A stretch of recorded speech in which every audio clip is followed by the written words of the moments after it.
Hello and welcome to Profiles in Risk. This is your host, Tony Cañas, and I've got a really fun episode for you today, very different from the norm. Today, number one, I'm pitching a double hitter. I just recorded another episode. They won't go out the same day, but if I'm a little bit out of it, that's why. I am tired.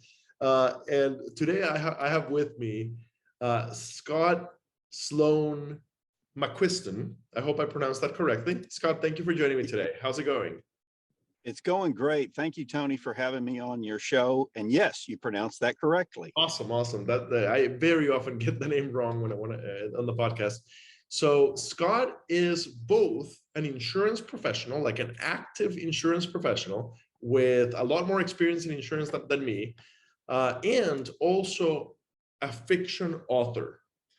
So the way we connected, Scott posted on LinkedIn about his newest book called The Risk Manager. And I immediately jumped in on it. I love having authors on the show. So I'm like, hey, we should have you on the podcast. Give me a couple of weeks to read the book. We should have you on the podcast. I was a little surprised that it was a fiction book, but I figured that given that the main character is a risk manager and that you come from insurance, I figured that it would be fun to actually to read some fiction that gets the insurance piece correctly. and I was right on that. So I was about to leave on a trip to Portugal. And basically I took this book as I took the Kindle version of the book to read on the train and stuff. And I had a lot of fun reading it. So Scott, thank you for being on the podcast today. So I'm guessing that you were a lifelong writer and you fell into the insurance industry. No, okay. So kind of tell me your story in your own words. No, it's exactly the opposite of that. I've been in insurance almost 30 years now, and I only picked up the writing piece of it a couple of years ago. I'd had an idea for a book. It was my first book. The Risk Manager is actually my third published book. And so I'd had the idea for this book about 15 years. And I fumbled around with it, never did anything. And then finally just decided, you know what, let me just see if I can start. So the goal was to start. And I started. And so that led to writing, and it kept going. And I really liked the story. I loved writing. And that came along. And then my wife said, well, how are you going to get this published? And that was never the goal. The goal was just to write it.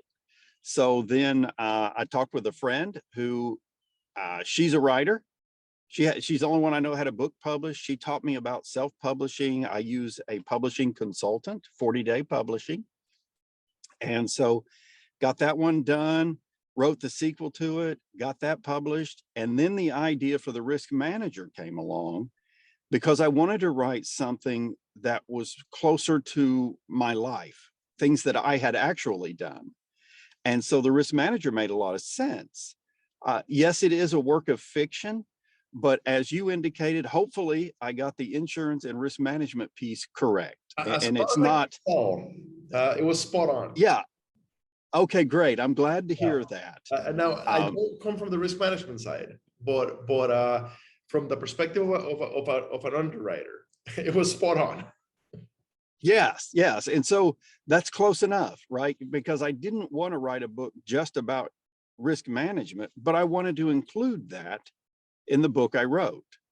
And so the basic story is about a young professional, lost control. That's what I've done all my insurance career.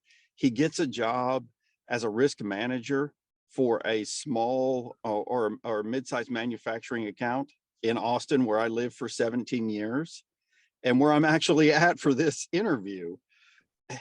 So, and then he ends up working for a boss who's a bit of a sociopath.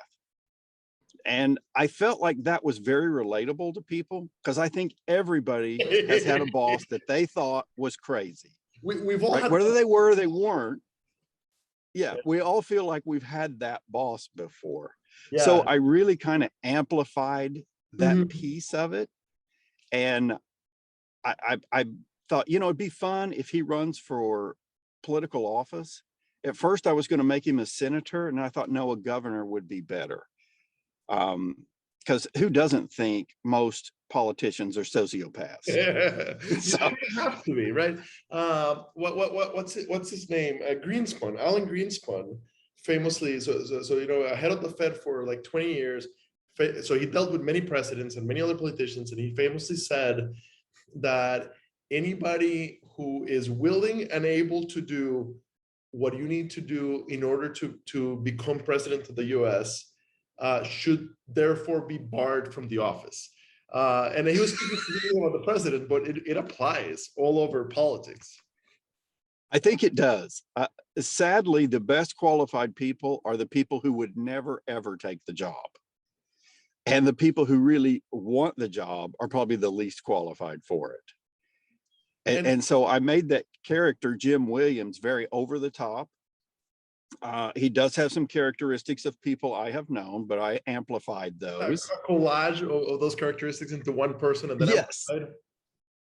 Yes. Yeah. And I think that's true of most writers. When we find a character, it's an amalgam of people we've known, people we've heard about, characters we've just wanted to write about.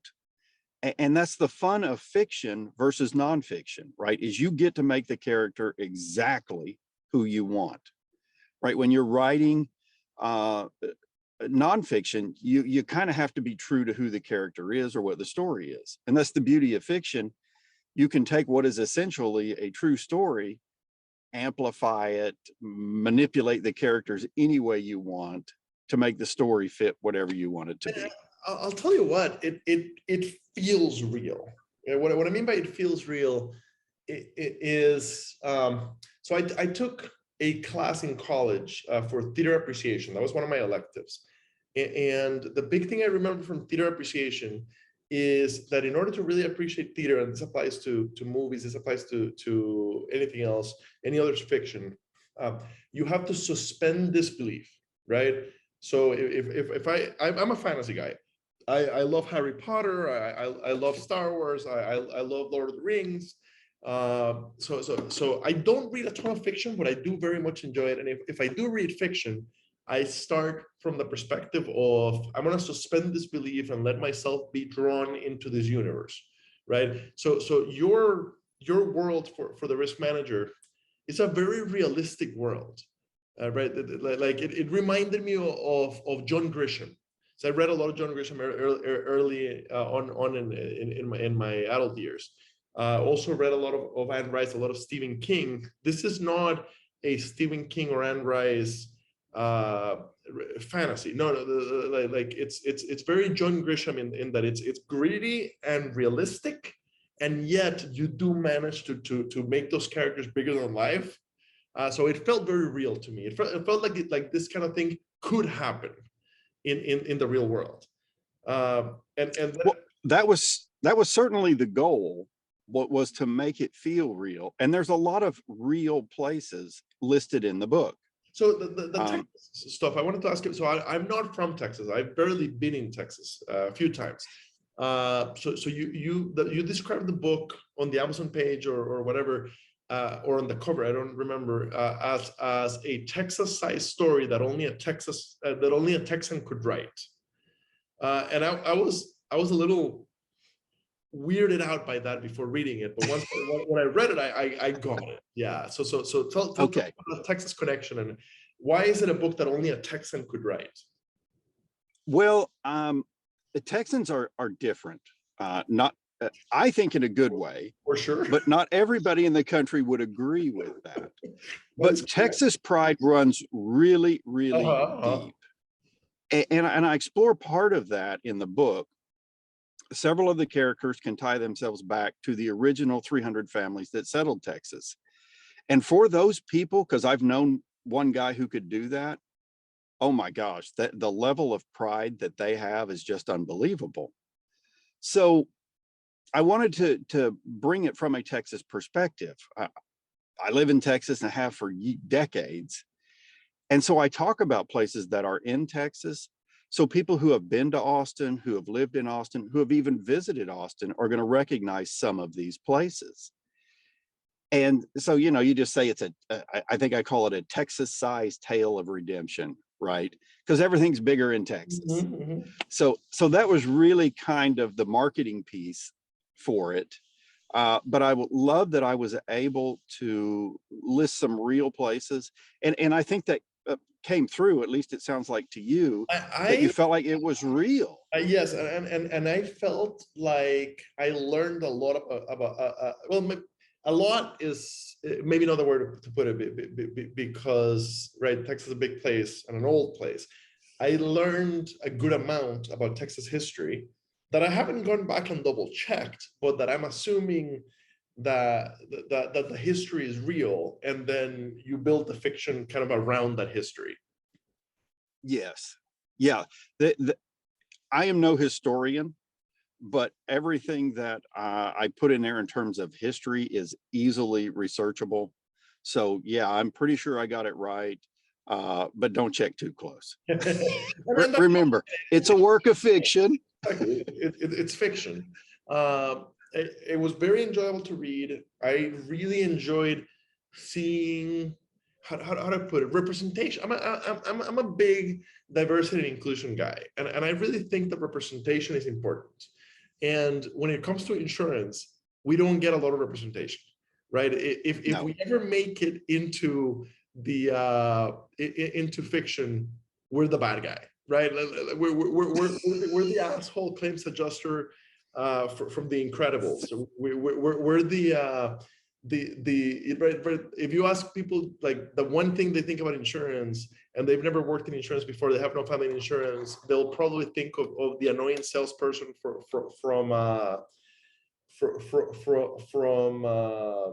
Groundhog Day, right? Like we don't get a lot of positive representation. So having a character, I hope it gets made into a movie, honestly. Well, I would love that. In fact, I've kind of talking with somebody about it. They have shown some interest, but I don't know that it'll ever go anywhere. So if anybody's listening to this and you're a filmmaker, very unlikely, but yes, if we have somebody who I don't know, I do have an entertainment underwriter that's a good friend of mine at a fellow CPCU, and I think she just moved over to do risk management for HBO. So she went from entertainment underwriter. Oh, very cool. She's been in LA for a long time, got her CPCU and moved on to do, you might know who it is. She's now No, but I remember seeing that job. I think I remember seeing that job on LinkedIn about a year or so ago. Yeah, it was probably the one, absolutely. So that was probably that job. So Tracy, if you're listening to this, I might send it to you to listen to, but if you're listening to this, pitch it to your writers. Why not? Pitch it to your right? Maybe this is the one that gets you a hybrid role where you're also scouting for stories, because it really is. It's a good story. And I found it surprising that I'm a reader. I'm a big reader. I'm more of a nonfiction reader, but I read a lot of fiction early on in my adult years. And if I had picked up this book out of random luck and read it without knowing anything about you, I would have assumed that you had significantly more experience as an author than the 2 or 3 books you've published. It reads really well, and it's very engaging. At the very beginning, so I remember starting to read it, and we had already agreed to do the podcast. And at the very beginning of the book, I think it's the very first scene. It has some adult language. It gets a little bit graphic, and I was thinking to myself, "Oh crap! Like why did I invite him on the podcast? Right? Like how do I back out now?" But no, like it overall, like I get why that scene is there, and it fits perfectly well with the book, and like nothing falls out of place is what I thought. That it was very well written, and if I understand correctly, there's going to be a sequel with the same characters. Did I? Yes, I am planning to write a follow-up book. I've got some ideas of what it will look like, but I haven't outlined it yet. I actually just finished yeah, I just finished the third book, and I mentioned my first two books, and I just finished the third book in that because I've been meaning to get that done. So now that that's out of the way, I can focus on this. But I really appreciate you commenting about my writing being mature, and that means the world to me, because as you had indicated, you thought I was a long time writer, and that's not true. So it sounds like I'm doing some things right, which is always good to hear. Yeah, no, you absolutely are. I encourage everyone, start with the risk manager, because you'll see our industry reflected in a positive light, in a realistic but positive light, with the right language. The way I think about it's like technology in movies is very often, maybe not so much anymore, but it used to be that technology in movies looked really fake. And Yeah. you'd be like, that's nothing, that's not at all what a computer looks like. That's not at all what an iPhone looks like. And they're getting better at that. Like the way that you talk about the insurance piece and the risk management piece, it felt like when a movie does technology well, when the iPhone looks like an iPhone and functions like an iPhone, and the text message looks like an iPhone. So yeah, I thought it was very authentic, very well done. By the way, for the listeners that haven't read it, the main character is not perfect in any way, shape, or form. He has a significant fall from grace. Yes. His involvement with this sociopath boss, and of course there's a redemption arc. But yeah, no, overall, I found it very, very engaging. I was rooting for him, not just because he was a risk manager, but because it felt like the right thing to do. Right, I liked him as a person, as a character, and I connected with him, and I wanted him to succeed. I'm excited to see his adventures in book two. So just before we started recording, you were telling me a little bit about your first books. So yeah, tell me about your first books, the ones that don't have an insurance character. Yeah, they're more like family type fiction. The main character is a 99-year-old, and his step grandson, who's 5 and is very gifted, is dropped off with him, and the two of them are not very close. And it takes the grandfather a while to figure out why the kid was dropped off with him. And so the two of them start getting along, and the old man sees this as an opportunity to hopefully get somebody to believe some of his stories, right? 99 years old, he's got a lot of life stories. But the focal story is about when he was at sea, because at about 60 years old, he sells everything, retires, gets a boat, and just kind of cruises through the islands. Well, he has an encounter with drug running pirates. And his whole life, no one has ever believed his story. They just thought, you're really embellishing this, Grandpa, Dad, whatever. And so the kid at first is like, I'm not sure, Grandpa. Right. But as it goes on, the two of them build a relationship, and it just proceeds. There's a lot of different things that happen, and it's really a fun story. I really love the characters that I was able to develop in that one.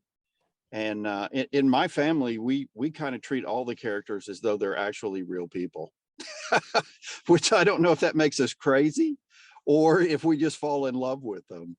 That's fantastic. That is absolutely fantastic. Yeah. And then so that book is The Drop Off, and then correct, The Deliberate Guardian. That's part 2. It's the sequel of that book. That's correct. Yeah. In part 2 picks up with where part 1 drops off, and I don't want to say too much, because for anybody who's reading it, I don't want to give away the ending. But the main character in that is little Nigel, and the things that he goes through, and he kind of bounces around between families, and it really focuses on him as a child and the adults around him trying to help him find his way. And then the third book, which is yet to be published, is kind of the final. Yeah, I just finished. It's been through 2 beta readers. So they really liked the story, and they really help find a lot of the small errors in it, whether they be punctuation, wording, this part of the story doesn't make a lot of sense, or, this paragraph, those little things like that. So they're super helpful to have those beta readers. So hopefully I'll get that published after the first of the year. And then now I'm free to continue with the follow-up to the Risk Manager. And I think it's going to be a lot of fun. The antagonist in the Risk Manager, as the book ends, he's in jail. And so it's going to pick up with either his trial or his legal defense to not go to trial. And then it'll include Rock and Zamir and their relationship and kind of where they're at. And so, as you can imagine, there's going to be a clash between the two of them at some point.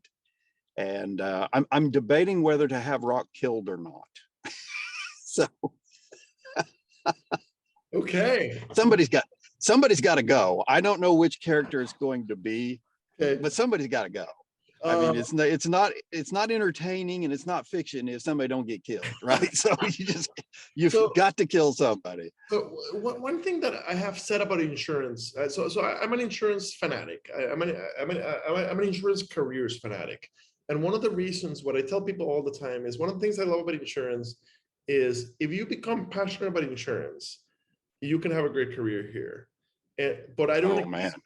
But right, and I'm passionate about insurance, but I don't expect you to be passionate about insurance. If you're not passionate about insurance, that's fine. Insurance is still a great career where you can work 37, 40 hours a week, make good money, and have enough time left to do the things you are passionate about, whether that's writing, whether that's painting, whether that's charity work, whatever it might be. So I'm curious. So it looks like. Oh, and by the way, like, my apologies for when I left the Amazon review. I said you were retired, and I didn't realize the reason I assumed you were retired is because I assumed that you wouldn't have had time to write 4 books if you were still actively working. So it turns out you have.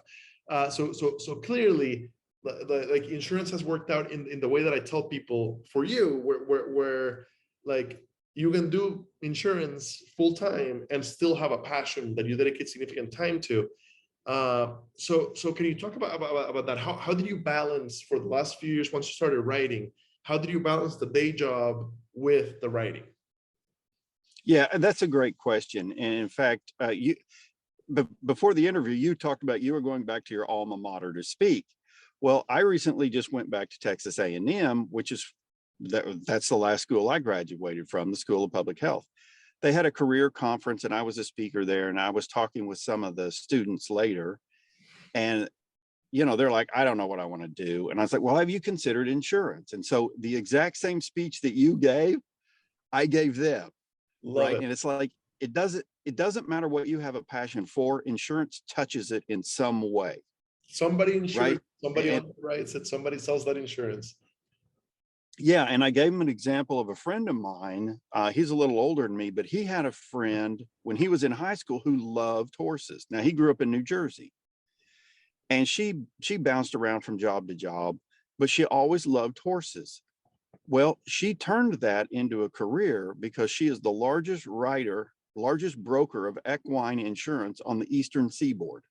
So she is a multi-millionaire, all because she loved horses. And my friend was able to go, hey, you might think about insurance because, there's insurance for these horses. Mm-hmm. And she's like, oh, so that doesn't answer your question, though.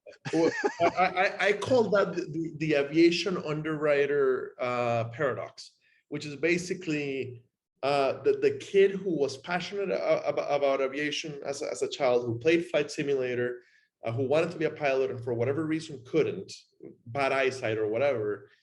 That's a perfect aviation underwriter or aviation broker or aviation claims person, right? But we have to identify them. We have to let them know this is a career, right? Let them know that, and then those very interesting insurance jobs are usually not entry-level jobs, right? Like her first insurance job was likely not as an equine broker or as an equine underwriter, No, right? no, it was You have not. to let her know that that's a job and that it would be a great match for her, get her excited for it, and then help her find an entry-level job within insurance, and then help her navigate her way there. But when it Yes, works, it's a beautiful thing. it is. And any advice for other aspiring writers within our industry? And I know at least one. So insurance nerds, the original part of insurance nerds is the blog, and the podcast came later, and everything else came later. For the last several years, the editor for our blog is Taryn Haas, and Taryn just finished or she's like a month away from finishing a master in Master of Arts in creative writing. And Okay. what Taryn really wants to do is be a writer. I'm doing my best to keep her within insurance as a day job.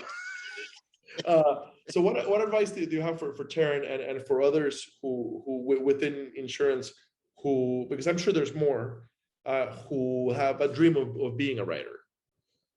Right. The first advice I would give is don't quit your day job. Right. Because if you think you're going to write your first book, it's going to hit, you're going to be a multimillionaire. You're going to go on this tour all over the US and Europe and Australia, and people are just going to love you. You might want to reset that expectation. Most definitely want to reset that expectation. Because that probably isn't going to go down that way. I think one of the biggest mistakes I made was not thinking about who my audience was when I started writing. Interesting. Okay. Because I just wrote a story I wanted to write. But as I indicated, my goal was never to publish. It was just see if I could do it. Mm-hmm. And then I enjoyed it and write. And so think a little further out. Who is your target audience, right? And if you use a pen name, which I love my pen name because it's a combination of my mother's maiden name and my dad's last name, right? That's the McQuiston. That's my mother's maiden name. Okay. But I thought Sloane made a better first name. The problem with that is I have built a lifetime building a network under Scott Sloan, and nobody knows who Sloane McQuiston is. So from a marketing standpoint, it was a horrible idea. So if you really want, if you're hoping to make it, think about how you're going to market it, right? Who are the people that you know? And so that may guide you in whether you want to use a pen name or your real name, and then kind of have a feel for who your audience is. Okay. And self-publishing is very easy to do. There's a lot of consultants out there that will help you with it. You can actually do all of it on your own. You can buy software that will help you format it for an ebook. There are graphic programs so you can do the book cover and the whole bit. But it's probably easier to get a publishing consultant, right, to help you with the editing, the formatting, all of that stuff. But you don't have to. If you're super gung-ho and very high tech, you could literally do it all on your own. Put it on Amazon and you got nothing involved. I would agree with that 100%. So I don't know if you know this, but so I'm a nonfiction author, right? So my book is on millennials in insurance, and Insurance Nerds, my tiny little publishing company, has published 4 other books other than mine, all of them nonfiction within insurance. Technically, we're basically self-publishing. We did create a little LLC, but we don't own a printer. We only publish insurance books. And yeah, I'm very open with the fact that like you can do it on your own. If it's a technical insurance book, you can take advantage of our network by doing it with us, and we'll help you, right? And we know how to do it. But no, you can absolutely self-publish. And in today's day and age, everything I've researched on it just doesn't make much sense to go through a traditional publisher, because they're not going to promote it unless you're Stephen King, right? Or unless you already have a following, they're not going to promote it. Right. And you're going to spend years trying to find a publisher. And not only that, but now there's somebody who can tell you things that they want you to change in the book, right? Yeah. And you're not going to get an advance unless you've already built a name for yourself. So That's correct. there's just, yeah, there's really no, I can't think of a reason to go through a traditional publisher. Now, using a consultant or what I would call a virtual publisher, that fits your, right. So I have a friend also in insurance who runs a little publisher for horror books, and that's his passion, horror books, right? Okay. So if that's what you want to write, working with somebody like that, that has done it before, that knows how to sell them, that has access to that audience, is going to be helpful. But yeah, you can absolutely do it on your own. And there's just, I can't think of a reason to go to a traditional publisher for a book that's not super mass market. And then when you were saying like the money side, yeah, completely agreed. Like my baby made about 20 grand the first year in profit, and maybe a little bit more than that because I do have a co-author, and that was considered a successful business book, right? Like we sold. Yeah, it's very successful. Yeah, exactly. We sold. I don't know. I'd have to run the numbers again, but probably 1,500 copies the first year, and we got most of the money because we published ourselves. We didn't go to a traditional publisher. And then the second year, it dropped off a cliff, right?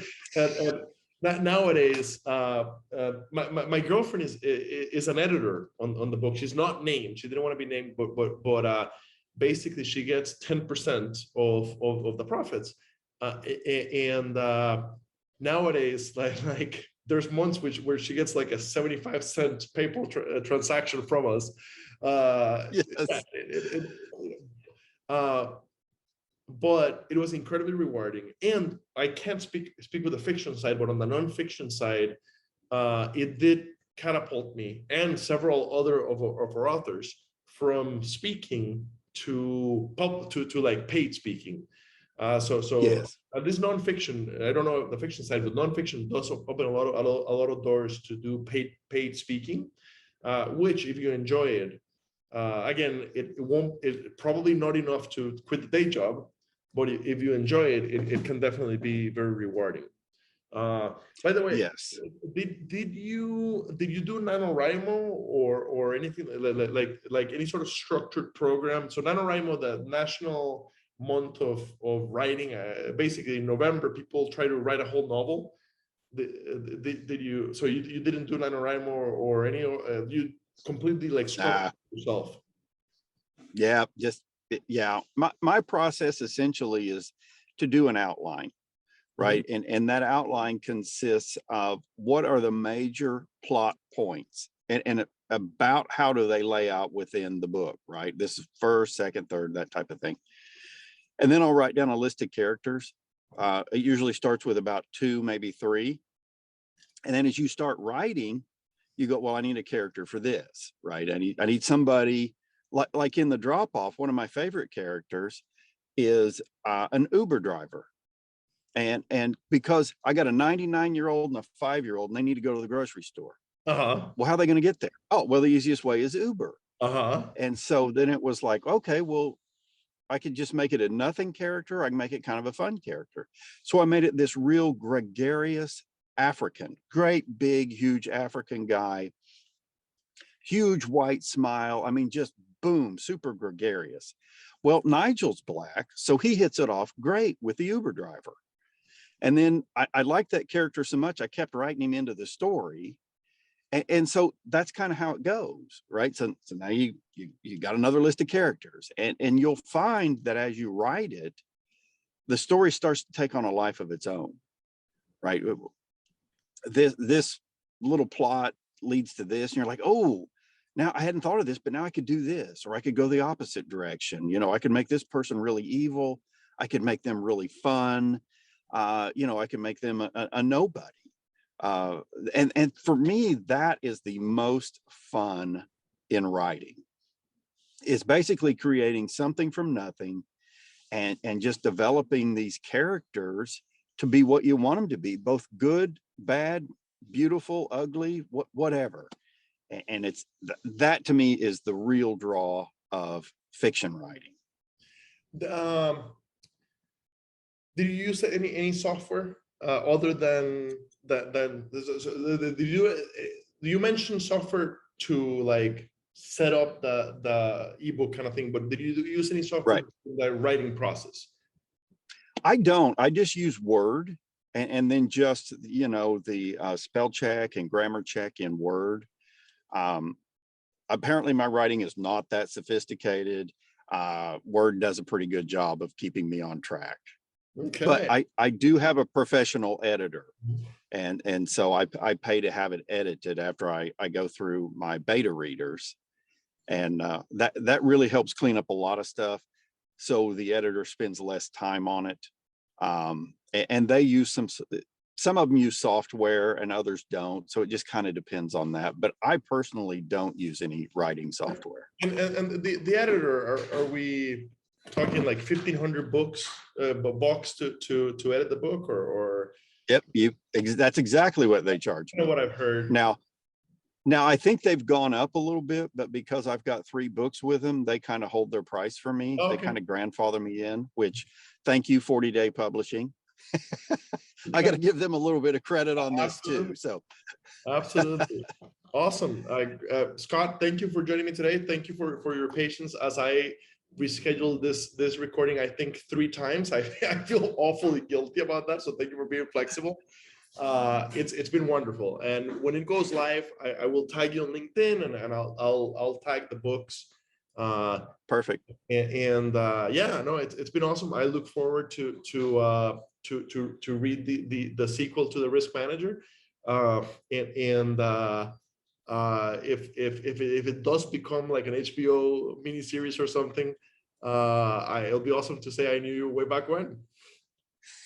Well, I hope you are a Nostradamus and you're predicting the future for me. but who knows, right? You can't tell. There are books out now. My wife's a big reader, and so she's read some books, and it's like, oh, this is soon to be an HBO deal. Oh, I've got a security guard coming to talk to me right now.